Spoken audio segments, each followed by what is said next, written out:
Hello, and welcome to another edition of iDS Talks. My name is Jonathan Sachs, Chief Revenue Officer at iDS, and I'm joined today by Elissa Hecker of the Law Office of Elissa D. Hecker. We're here today to talk intellectual property, creation, protection, and 3 important takeaways. Welcome, Elissa. Hi, how are you? I am good. I'm very excited that you're joining me today on this podcast. I'm not going to say we only have one listener. I think we have more, but I don't think we have a more dedicated listener to the iDS Talks podcast. I can count on you to shoot some sort of comment at some point within, I'd say, 48 hours of release. I'm a fangirl, big time. Yeah, well, that's good. In the interest of full disclosure to the listeners today, I've been told that I might owe Elissa my Rumpelstiltskin baby, your firstborn. Rumpelstiltskin baby. Yeah, it's your baby. I owe you it. I got to give you the baby. I have had the pleasure of knowing Elissa for far too long, not because it feels like it's been forever and that would suggest we're old. She's a very, very dear friend of mine and is the woman responsible for setting me up on a blind date back in 1996, resulting in said firstborn that apparently I will happily turn over to her. Although, Elissa, the second one too. I mean, that's great, but you know, at the point you wanted to take the child, they're mostly done. Chloe's almost done with nursing school. Ethan's in his sophomore. So you just want the good years. Yeah, I mean, we've had many opportunities, but happy to take them whenever. Wow. In addition to being a great friend of mine and part of our family, she is a fantastic attorney. And I wanted her to join us today to talk a bit more about intellectual property. With everything that's going on with content creators, with NIL deals and other things going on in the sporting world, with self-publication through various platforms, I thought this was a topic that was a perfect one for our audience. So other than the woman responsible for ultimately my 2 kids and my wonderful wife, let's start with who you are and what it is that you do. Hi. Well, thank you. That was a great introduction. And these are very sexy terms for me, not my 2 kids and my wife, but the name, image and likeness, all the content creation, all that stuff. I act as go-to general counsel for small businesses, solopreneurs, and entrepreneurs. That's my sweet spot. It's all about relationships and building the businesses. And I also have a large practice in entertainment arts and book publishing. So all of those all together deal with a lot of intellectual property, licensing, protection, trade secrets, you name it. Your brand and your intellectual property really is the value of your business. Great. And again, intellectual property is only part of what you do. Correct. Thank you. Thank you. Yeah. Well, I do a lot of around that, all the business law, as well as anything falling under entertainment kind of arts, with the exception of criminal, that I do not do. Okay. So we're going to focus on the that's good. May I never need to even find out from your network who to contact for one of those. Can easily give you a referral if you need it. But it is very interesting. If you look at your website, for example, it lists out and kind of talks about, well, suggests the areas that you can help people with. And it does range from the world of sports to, hey, you need to start a business. I can help you figure it out. All right. So we're going to focus on intellectual property. And I wanted to do is I wanted to start at the beginning, creation. How does one really create intellectual property? That's a good question. I'm going to answer like a lawyer. It depends. Are you talking about copyright? Are you talking about trademark or service mark? Are you talking about a trade secret? Are you talking about a patent? There are several different types of intellectual property. With a copyright, it is an idea that is fixed in a tangible medium that is original. So you cannot protect an idea in general. It has to be fixed in something that you can hold, so that it's not like an idea star-crossed lovers. It has to be, I've written a play about blah, blah, blah kind of thing. And then with a trademark or a service mark, that's your brand. That's your logo. That's the picture. Those are the words. That's something very different that has services or products that emanate from those. A patent is a design that you have to apply to get a patent for in order to, that was terrible grammar, in order to have protection over system, a mechanic, a something. And then obviously trade secrets are more like confidential information. So all of these things can be created, and all of them, for the most part, can be protected under a different kind of scheme, whether it be mostly federal under the Copyright Act or the Lanham Act for copyright and trademark, or various state laws. All right, interesting. So that term intellectual property, I mean, it seems like we're talking about an umbrella term, but there's some very specific. Three major things: copyright, trademark, patent. Those usually are the three that fall under intellectual property. All right. So you mentioned, I think, two acts in particular about protection, but can you walk us through? I should know the answer to this, but I don't, which is why you're the guest on this podcast. When you want to protect the intellectual property, what each of those three different ways that you protect, depending on whether it's a patent, whether it is. Okay. Why don't you tell me more about that? Okay. We'll start at the very beginning. If we go back to the song that had to be protected, we'll start at the very beginning. It's a very good place to start. In music, for example, how that there's copyright. So in copyright, once you have it in your fixed tangible medium of expression, and it is original and it's not in the public domain or anything like that, which means anyone can use it, and it was created at a prior date, or a date prior to, at this point, 1928, or created by the government, you can have copyright upon creation as long as it's there. However, if you register it with the Copyright Office, and the fees for registration are very short, they're small, they're from $35 to about $65, you can get what's called statutory damages. You can get legal fees if you have to file for infringement and you win, and you get extra protection. It basically is notice to the world that you own it. If you're going to bring an a copyright infringement litigation against someone, you have to have a registration with the Copyright Office. And it's very important. And when I say statutory damages, those are damages set by statute as opposed to actual damages, which means that, for example, you can get $150,000 per infringement rather than $10 based on what was sold in the store. So it's significant. So with copyright, and then with trademark, you would file with the Patent and Trademark Office, and it's a very long kind of application process. It's a little bit more expensive. With the Copyright Office, it's super user-friendly for a bureaucracy of the United States. And I usually tell my clients, unless you really, really need me, you can do it on your own. For trademark or service mark, trademark is for products, service mark is for services, same protection, same process. There's a long process for an application with the Patent and Trademark Office. And you have to figure out what classifications you fall under. You must be using it in commerce and interstate commerce, or about to. And there are a lot of requirements. And then for patents, it's a very long process. I highly recommend you get an attorney from the patent bar who usually has some kind of an engineering background to file for that. Once the registrations are in, there are other ways to protect your intellectual property as well, and that's by contract. You can have all sorts of clauses in contracts, and I highly recommend these. Where are you signing your rights? Are you giving them away? Are you licensing them? Do you have prohibitions to how they're using, how people are using them? So there are all sorts of parameters you can put around how your intellectual property is used. Now, what about if it? So what if it is now? You talk specifically about trademarks, copyrights. What if it's just the company's secrets? It's the magic of what they do and how they do it. The secret sauce. So that's under more like trade secrets and confidential information.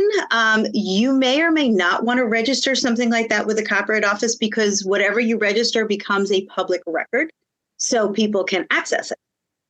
If you have confidential information as an employee, I presume your company, if it doesn't have, should have an employee manual that states in it that everything you create or learn about or use during the course of your employment belongs to the company. It is a work for hire, which means the employer steps in as the author of the work. Same thing if you have independent contractors, that usually is in an independent contractor agreement, the work for hire language, which is necessary in order to assign copyright to the employer. But definitely you want to protect your trade secrets through contract, through employee handbook, through language saying confidential information, including but not limited to methods, systems, documents, client lists, all the way through everything that you think is part of your secret sauce. Right. And from back when I was wearing a lawyer hat, been clean since 2005. I'm sorry. I wouldn't have this podcast if I didn't, though, right? So, I remember also it being shared with employees that, keep in mind, it is the company's right to seek enforcement of it. Correct. Which didn't always mean the company was going to go after departed employees, but they might, which is why a lot of times we're contacted and we want to, the clients want to know, did Elissa take something she shouldn't have? You would never. You are too goody-goody. First of all, I work for myself. Second of all, I would never do that. Third of all, it's due diligence for a new company, because a new company will likely have, if there's an employment agreement or an independent contractor agreement saying you are not taking confidential or privileged information from a previous employer or a third party before coming in, because then we're going to hold you responsible and you're going to have to indemnify us if we're sued by that party. Yeah, I think that's that's an important point for the listeners. It is something that I know when we are bringing on new hires, we make very clear before day one of employment, do not bring anything from your other employer with you.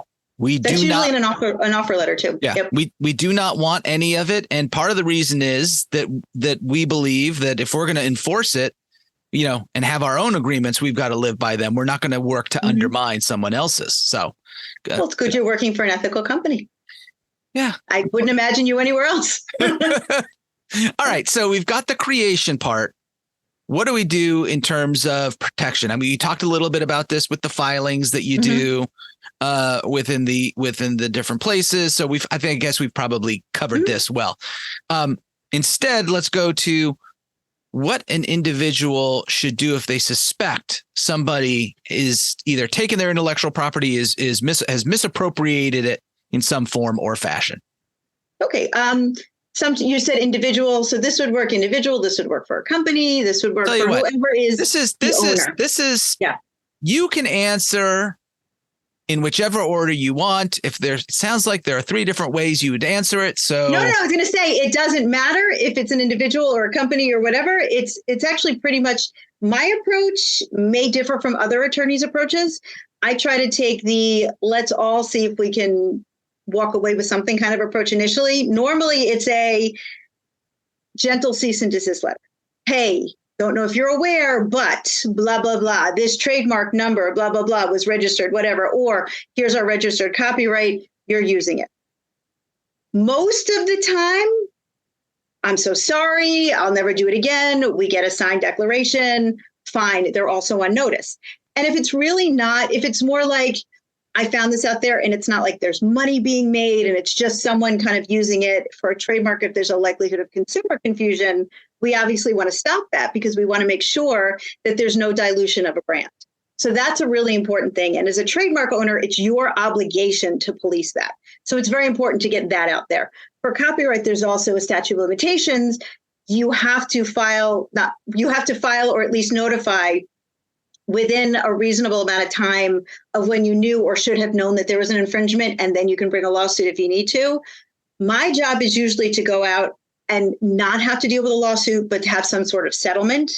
I have many folks to whom I can refer for litigation who are excellent copyright, litigators if there's an issue, or trademark litigators. But it's usually a cease and desist letter. And that says, you're using this. We don't know if you're aware. We own it. Stop using it. And account to us for, use from inception to date kind of thing. If that becomes a back and forth, very often I've had clients, for example, who have done that and the folks are like, well, we'd like to license it. Is that okay with you? And then we have some sort of a licensing arrangement. Or sometimes when it comes to marks, I've had a client who actually, we sent a cease and desist letter for a trademark and the other party's like, well, we'd really like to buy it. And my client was like, you know what? I'm not really using it that much, and I was going to rebrand anyway. So let's make a deal. So you never know. I try to be a little gentler and more creative rather than coming in as the heavy hand. And then if necessary, we take the heavy hand of saying, listen, if you don't stop and you're being a real jerk about it, we're going to sue you. Yeah, it sounds like this is a case of it's easier to be easier. It may be a better strategy to come at it from a nicer perspective. You don't come straight out with the lawsuit or the heavy threat of. Yeah, I find if you come out, and this is what I tell my clients a lot too when they're negotiating, like always blame the lawyer, keep your relationships, and you never know when you're going to continue, create and continue relationships. And I always say, I like to help my clients make money and build relationships. That's it. However, there are things like, you also don't want to be canceled. And there is a cancel culture. So if you come out and you send a nasty cease and desist letter, and that's posted on X, whatever, Twitter, whatever, and then you're blasted everywhere, that can actually really harm a brand or a copyright of someone, and say you're in the music business or say you're an entertainer. You don't want to look like an ass. So it's nicer to come in and I always feel like start respectfully, see how they respond. Oh, there you go. Not nice. I like that. Start respectfully. Yeah. I'm gonna steal that one. Have you patented? Is it patented? Is it trademarked yet? It is not fixed in a tangible medium. It's out there, so I'm happy to share it. I mean, look, if you wanted to send me the cease and desist, that's fine. I'd take it. All right, let me ask you this question. So we kind of covered the patent and the trademark situation, the secret sauce situation. Have you handled matters where someone has come to you and said, I think someone has taken the secret sauce? Mm-hmm. And what was your approach? They didn't have a confidentiality agreement.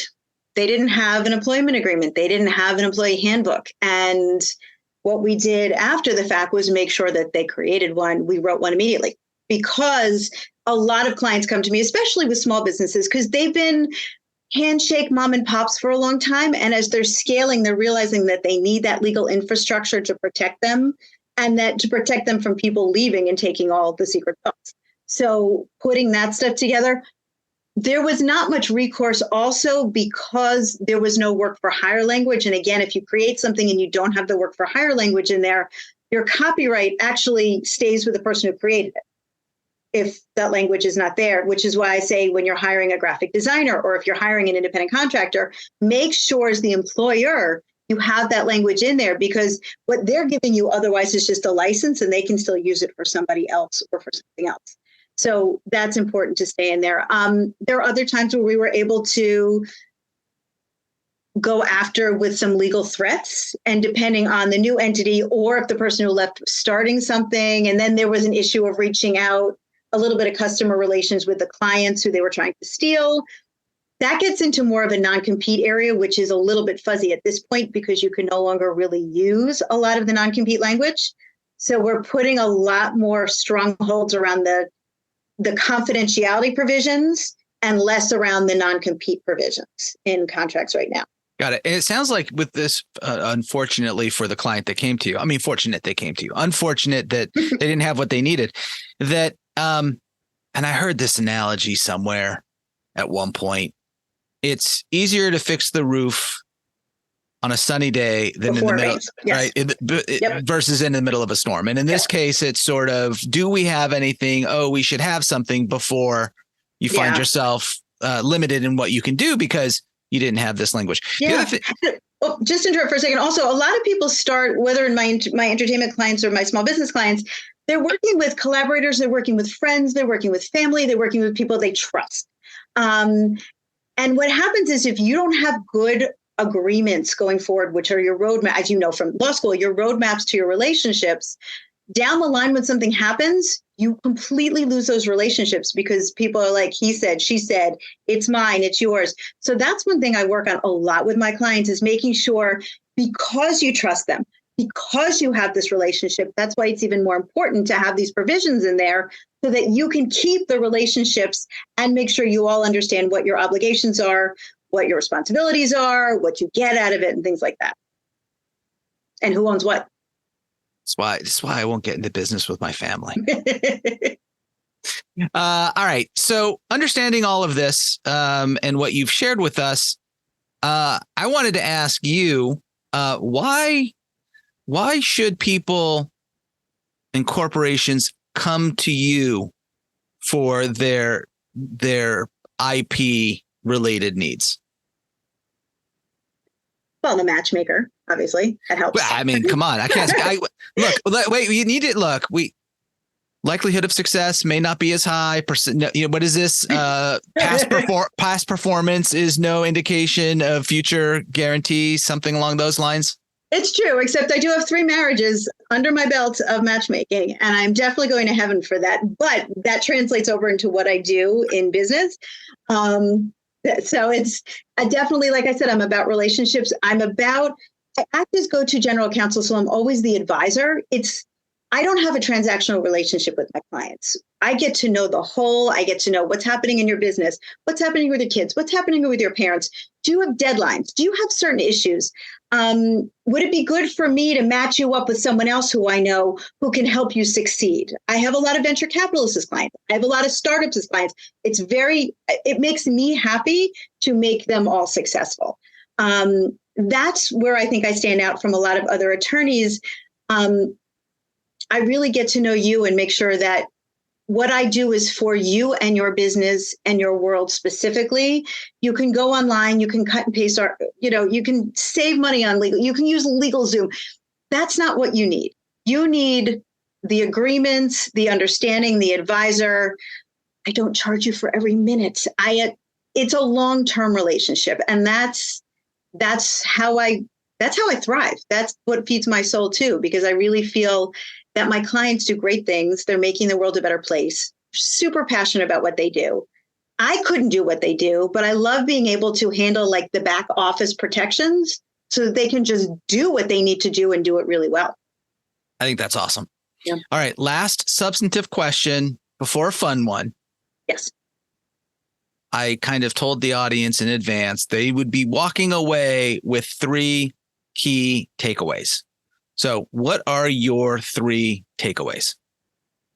Know your value, which is very important. And within the same first one, don't negotiate with yourself before you go into a negotiation. Know how to protect yourself would be my second one. And the third one is saying no sometimes is just as important as saying yes. Or knowing what you don't want is just as important as knowing what you want. Oh. And that's stuff that I always walk through my clients with these. And very often people don't realize they know so much about what they want, but they don't realize until we really go through contracts or we talk about negotiations or, oh, I really don't want that. That's something they can even think about. Great. I think those are 3 fantastic takeaways. I feel like I could use those on my own kids as they make their way through life. Okay, so I have a fun question for you. Normally, I'd like to ask, favorite TV show, past or present. Mm-hmm. But I didn't want to ask you that one. I was really tempted. Well, you know what I'll say for my favorite podcast, so. It's true, right? I wasn't going to put you on the spot by saying, whose car do you really like more, mine or your husband's? Because, I don't want to upset him. Yeah. It would not be yours, by the way, so you wouldn't upset him. Look, I know you like the color of the car. He's corrupted you. I know. You like the color of the car all the time. It's not loud like his. You can drive mine without a headache, but he does have kind of a fun car. Different. Obsession. It's different. Yes. Obsession. Compulsion. It is an obsession. Yes. That's a whole other thing. We didn't get into that whole thing. And yes, Elissa's husband is the reason why if you go on to idsinc.com and look up my profile, you will see that an alleged hobby of mine is detailing my car. Yeah. You guys are like 2 12-year-olds. Yeah. Exactly. Okay. Instead, I also know you are a huge fan of, sunflower seed bagels, but it's not what I was going for. Teas. Yes, that's true. So if you had to choose one and only one pot of tea, what tea would it be? It's easy, vanilla. Either Harney & Son or from McNulty's on Christopher Street. Why do you say That's it's my go-to? what made that easy? Just because it's that good? It's so much better than It's the always rest? sitting. It's always brewed. You can combine it with anything. It's my go-to black tea. I love the smell. I love the taste. It makes me happy. Time out. You can combine it with anything. This is not like putting tea on your ice cream. What do you mean you can this is going to be with a whole separate other podcast. Teas, Jonathan. You can I understand that, but who combines? And by the way, you can make ice cream with it. You've never had Earl Grey ice cream or green tea ice cream? No, I've had green tea ice cream. And maybe I've had Earl Grey ice cream. All right, let's get off the ice cream part though. Okay. So, all right, I'm going to do a part 2 to this question. Okay. So it's your 2 different types of vanilla tea mixed with what to make your then favorite combination? Lapsang Souchong when I feel very dark and smoky. Okay. Earl Grey. Any kind of, actually I should say any kind of mango, any kind of black tea you can combine it with, I think. Okay. And sometimes I do it with my green. You know what? It's makes me happy. Not for everybody, but it makes me happy. All right. And this, my listeners, is why when I am with Elissa and she says, would you like some tea? I say yes. And she says, what kind? And I just say, we start black or green and then we go from there. Yes. Actually, I said like some red zinger and then she kicks me out of her house and it's a very short visit. Legit. Yeah. Yeah. Well, listen, I want to thank Elissa for joining us today, as well as our regular subscribers and those that may be first-time listeners. If you'd like to learn more about IDS or want to subscribe to our IDS Talks podcast and become a frequent listener like Elissa, you can visit idsinc.com or wherever you normally get your podcasts from. Thank you again for joining us. I now look forward to talking more about data with you on our next edition of IDS Talks. Thanks, Elissa. Thank you.